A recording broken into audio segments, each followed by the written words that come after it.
Hello there, my beautiful book lovers. My name is Kimia, and welcome to my book talk.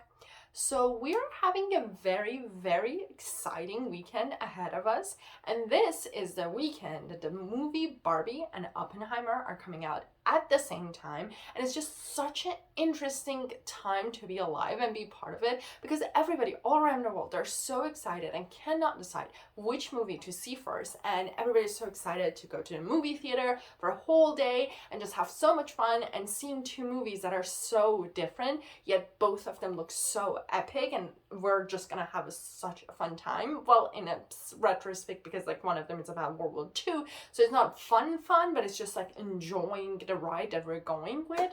And so I thought, why not recommend some books that match the aesthetic of these two movies, because I love books, I read books all the time, and when it comes to it as well, I love movies, it's always books first. So we're going to look at some books that are just sort of match these movies, and I thought it would be a great way to sort of get ready for the movie days that we're all hopefully getting to have and just watching these two movies.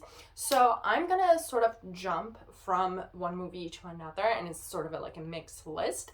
We're going to start with Barbie because let's start with a more bubbly feelings and bubbly sort of vibes. And so the first book that I want to recommend is The Hitchhiker's Guide to the Galaxy by Douglas Adams. And this book, it's just so bizarrely match Barbie. And so this book, it's like a sci-fi books that we're looking at Arthur Dent. We have this main character, Arthur, and he lives in Earth. And he is just living a normal life. He's going throughout his days. And then one day he realized that the planet Earth is just gonna be explode, done, and like everything will finish. And he's having this crisis because he doesn't know what is going to happen to him, what is happening to the Earth, and just what's going on. But at that same moment that all of these things happening, a friend of his that he's actually a scientist that is studying aliens and all of those stuff comes to him and is like, I have a project that I want to look into it, and why not just you come with me and help me?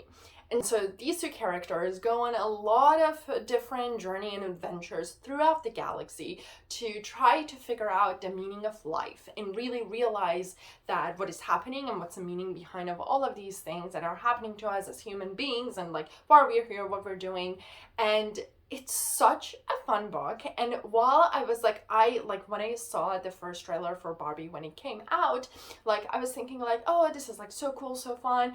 And then a while ago I was thinking about when I was thinking about this video, I was thinking of the books that I have read, and then this book just popped up because I was like, oh my god, it matched so perfectly. In a sense, I don't know if you have watched the trailer for Barbie or not. Please do.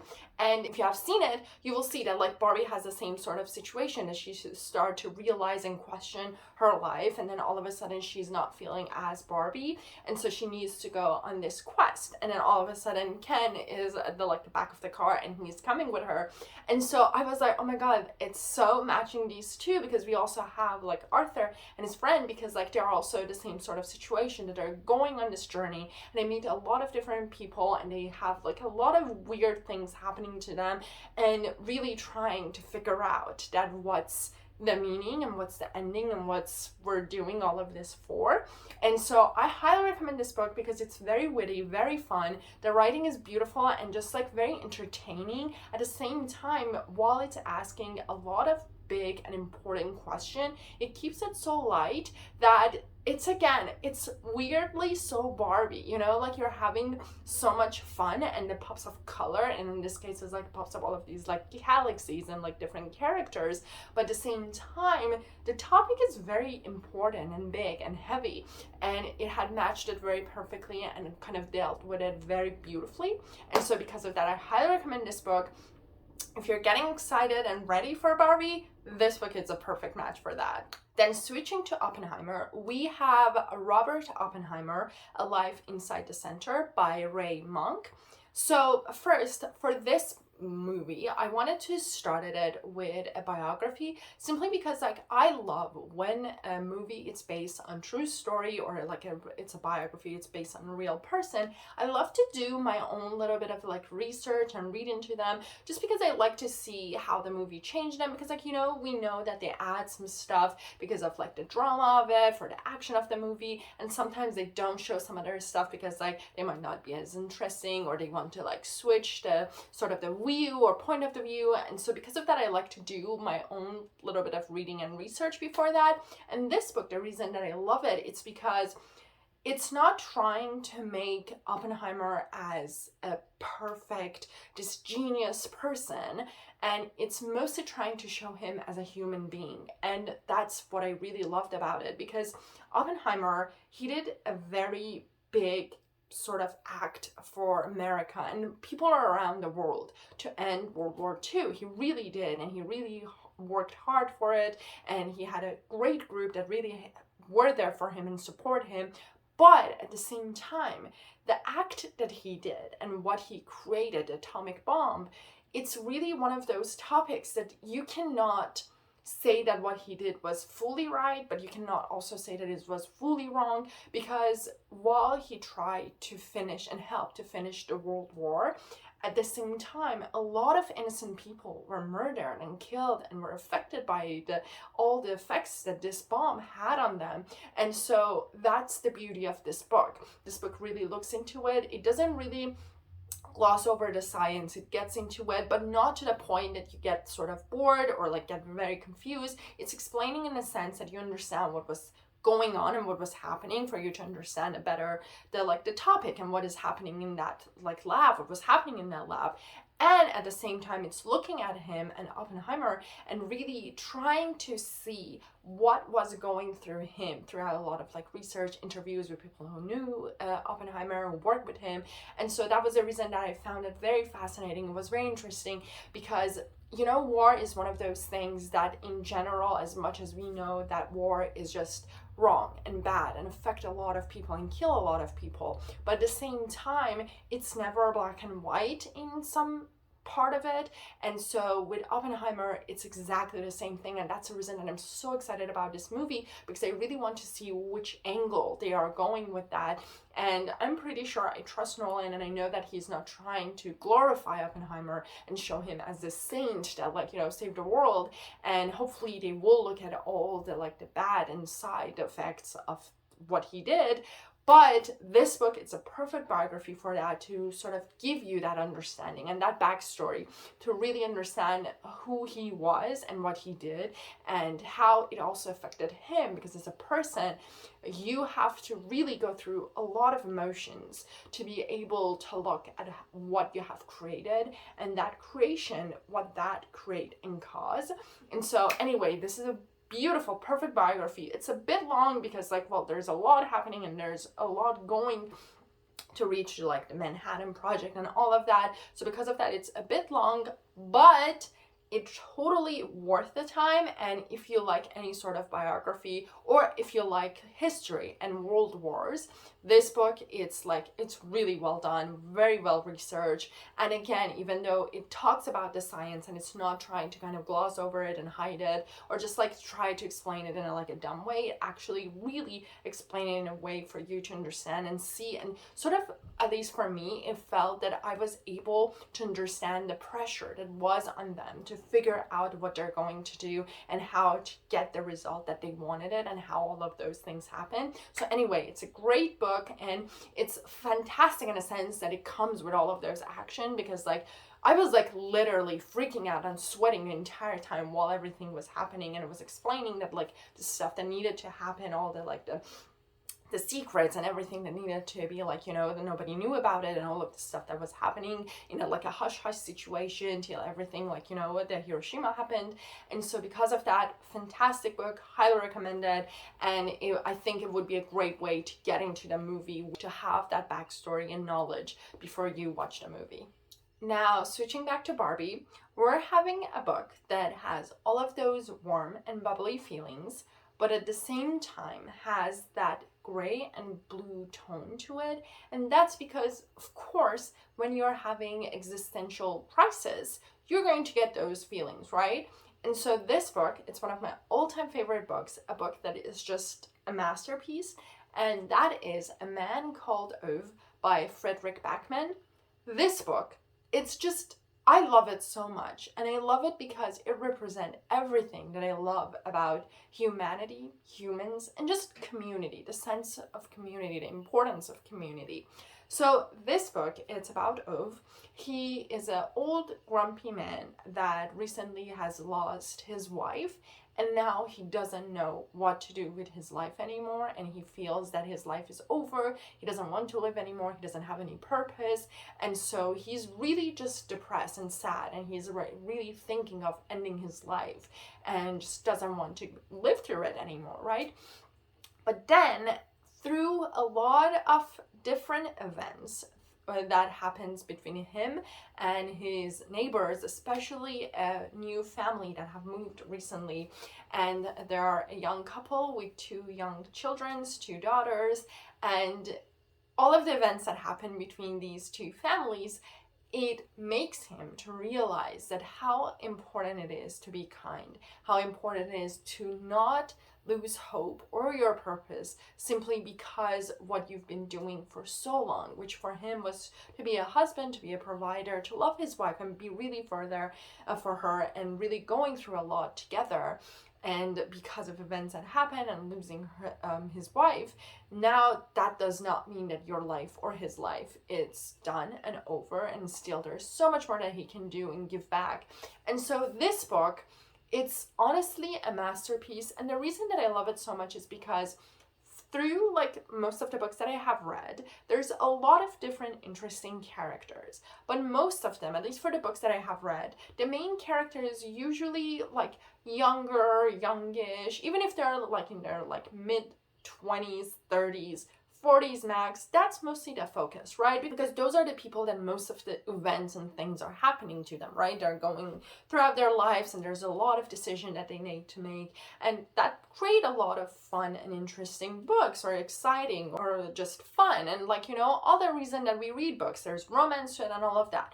But when it comes to Fredrik Backman, he created all of these very random and odd characters that most of them are not interesting people. They're usually even like, they could be older, like in the case of Ove, he's really old. He's like, you know, like he's last 10-15 years of his life. He's like not a young guy going through his life and trying to figure out who he is, but instead he's a guy that has went through all of that and now has reached a point that is like, now what? Like, you know, he's like to the point that he's like, you know what, this is enough, I have lived enough, I want to end it.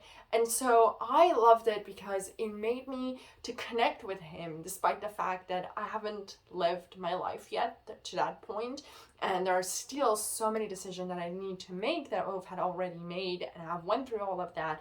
And yet I connect to him so much, and I root for him so much. And all of the other characters, the supporting characters, they're so lovable, and each one of them are so unique and add so much to the story on their own that honestly, I can talk about this book forever. I can recommend it forever, but you have to really give it a try to get that sense. And it was sort of not the first book that would come to mind when I was thinking of Barbie, because like, you know, Barbie, it's colored. Despite the heavy topic that we talked about, it's still like very bubbly and colorful and pink, and just love it, you know, it's very saturated.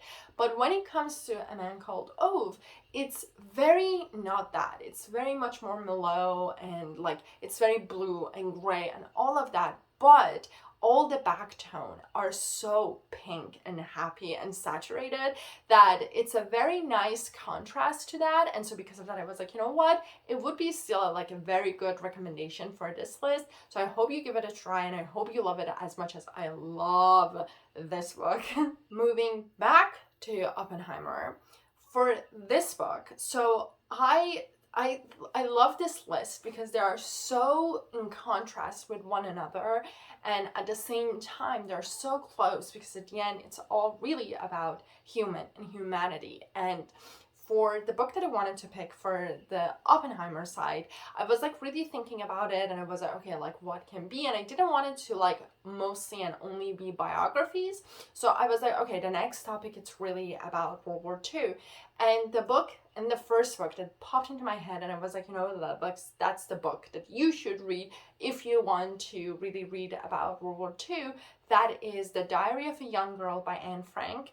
This book, honestly, it's one of those books that it is sort of a biography, because like we're reading a diary of Anne, a young girl, a person that has been alive, has really lived through those lives, and she has been writing those diaries when all of these things was happening to her, and she was not thinking of it becoming a book for millions of people to read it and just fell in love with it and be heartbroken with it. And so I found this book so fascinating and so important to read, to really realize, because it's very interesting to see the events of a war happen through the eyes of a young girl, a child really, you know, a Jewish girl that is hiding in the annex of her father's office. And they're living one of the worst moments in the history of time. And so for us to see it through this girl and to see her hopes, her dreams, for her to really still, despite everything that is happening, have that hope to be able to become a writer, to grow up, to reach all of her dreams, to live this small space that she has been hiding in, she and her family, for so many long days and weeks. And so it's a book that honestly, it's so heartbreaking, because like by the end of it, when it finished, it doesn't really finish for Anne, in a sense that she didn't know that the next day she's not going to be able to write in her diary again. And so it's very, I like, it's really hard to pick a word for this book, because like it's very interesting and it's very fascinating, but at the same time it's so sad that it's like I even feel bad to use word like interesting and fascinating, because like, you know, like I should not feel those sort of feelings for it, but still it is very thought-provoking to really read it through that and see and really realize the importance of being human, to really have compassion for everyone, and to really just not let others pressure you into doing things, because that was really the most important part of World War II, that it was that not everyone in Germany were Nazis when everything started. It really was because of the fact that a lot of people felt pressure into it. A lot of people didn't want to do anything. A lot of people were like afraid for their lives, you know. It's like, again, it goes back with the Oppenheimer, that it's like, you know, it's one of those aspects that it's not ever black and white. There's so many different aspects to it, that you're afraid not for your own life sometimes, but even your family, for your children, for your loved ones. And because of that, you make decisions that are not right, but you can still sort of feel that you're doing the right thing because you're protecting the people that you love. But for a person that is looking from outside, you're like, no, that's absolutely wrong, because there were also at the same time people who risked themselves, their families, their loved ones, to protect the Jews. And so because of that, it's just like, it's a very heavy topic, obviously.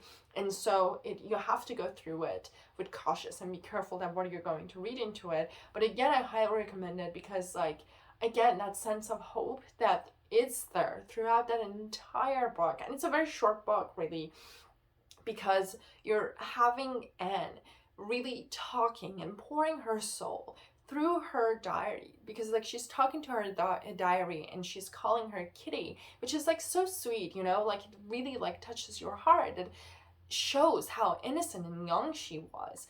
And so to really see that, it really is important, because we don't need to forget or sort of like gloss over and close our eyes about the history. We have to look at it, we have to study it, to be able to learn from it, to move from it, to really do better for the next generation and the future generations. And so I highly recommend this book. Again, it's very heavy, but it's a necessary read, in my opinion at least. So again, it's very short, so if you have the time, I highly recommend to give it a try. Next, and the last book on the Barbie side, we have Hyperbole and a Half by Ali Brush. This book, it's fun. It's just honestly so fun. This is like a sort of a comic books, and I hope I can put some of the like the images from the book here. It's really about Allie, her life, her crises, her depression, her sadness, but also her happy times, her pets, her love for her pets, and just everyday sort of life. And I love it because, first of all, like when like the doodle that it's for her, it's wearing this sort of a, like a pink dress or like clothes or whatever that it is, and I was like, that's very Barbie. And also it's because it's so unique, and I love that because it's very honest and raw, but at the same time it's very witty and just funny. Like another thing that it goes back with all of these themes in the Barbie side and all even Oppenheimer, that it's that while there are like heavy topics, because again she talks about her relationship with her family, with her depression, with just the relationship that she has with herself, at the same time it's so funny and humorous, and it's really showing the importance of humor, to really know that sometimes you have to laugh at your own stupidity and the stuff that you do, and sometimes even at your sadness you have to like be able to take a sort of a sarcastic look to it and be able to look at it and be like, you know what, sure, this completely suck, but I can get out of it and I can improve it and I can do it better. And again, like she's not trying to say that it's easy, that it's the way that it should always be. She's really honest about it, and she's realizing that like, sure, sometimes you can laugh about it, sometimes it's really hard about that, but it's still, I love her honesty, and I love that how she was showing all of these things that could happen to any of us and things that we have already even went through, but look at them with a sort of a fun lens to it. And so I very much enjoyed it because again, it goes back to Barbie, watch the trailer, that she needs to like decide what she wants to do, if she wants to stay in like Barbie land or go to like the real world and figure out what's happening and what is going on and what's the like the real meaning and purpose and all of that. And so she's going through all of that too, because like she's sort of like could go into this cocoon and be like just there, or she can put herself out there and really like just go out there and try to figure it out. And so I very highly recommend it. It's a very quick read, at least to me it was a very quick read. It's not that big of a book, and it's so fun and witty that you just like flip through it and just laugh out loud at most of the part. And so I think it's a great book to sort of wrap up the Barbie section of this list, and hopefully you will give it a try, because I'm pretty sure most people will love it, because like already she has so many fans and so many millions of people have fallen in love with this book because it's just so fun to read again. And so I hope you give it a try too. Last but not least, on the Oppenheimer side, we have The Day of the Bomb by Carl Bruckner. This book, it's phenomenal. It really is great, and I really wanted to end the Oppenheimer side with a book that is through the perspective of Japanese people through the events of Hiroshima.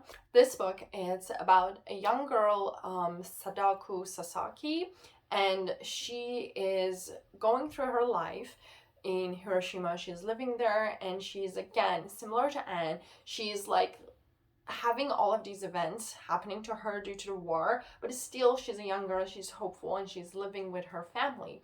And then the day of bomb happened, and the atomic bomb landed on Hiroshima, and everything is just happening.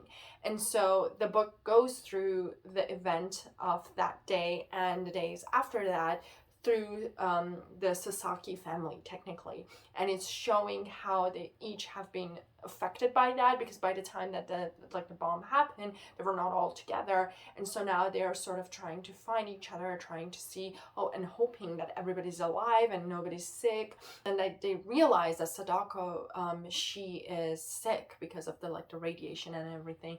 It had hit her, the amount that had hit her, it's too much, and now she's sick, and now the family needs to deal with this trauma and everything that's happening with it. And it's not only her, but there's all of these children, and that's the negative and bad and horrible side of war, and especially the atomic bomb, that it really shows that it wasn't only about the Japanese government, that they were the American were trying to do this to end the war, but it was how much it affected all of these innocent people that had no right or no say in that entire war.